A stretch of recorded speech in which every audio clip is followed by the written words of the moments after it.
Le bail réel solidaire, c'est une nouvelle façon d'accéder à la propriété.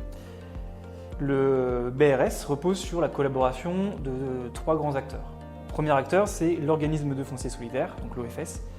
Le deuxième acteur, c'est un constructeur, donc ce qu'on appelle un opérateur. Et le troisième acteur, c'est l'acquéreur, qui est sous plafond de ressources. En bref, si je schématise, on a un OFS qui détient un terrain. Sur ce terrain, via un constructeur, va faire construire un logement. Et le constructeur va revendre uniquement à des personnes sous plafond de ressources la propriété des murs.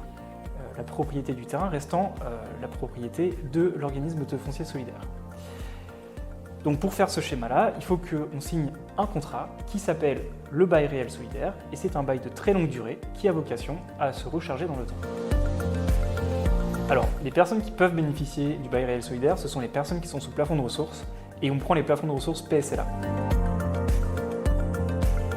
Bon, alors le premier avantage pour les acquéreurs, c'est d'acheter à un prix qui est bien inférieur au prix de marché, qu'on achète soit en PSLA ou en vente libre. À savoir qu'on est sur une baisse d'environ 15 à 40% du prix de marché. L'autre avantage, c'est que via le dispositif du BRS, le ménage, comme s'il achetait un logement en pleine propriété, va pouvoir capitaliser sur son acquisition. L'autre avantage, c'est que le ménage bénéficie d'une garantie de rachat par l'organisme de foncier solidaire. Des accidents de la vie peuvent arriver dans le cadre d'une acquisition, et l'organisme de foncier solidaire sera là pour accompagner les ménages sous plafond de ressources en cas de difficulté et racheter, si besoin, la propriété qui a été acquise par les ménages. Enfin, on a 2 dispositifs fiscaux qui sont très intéressants.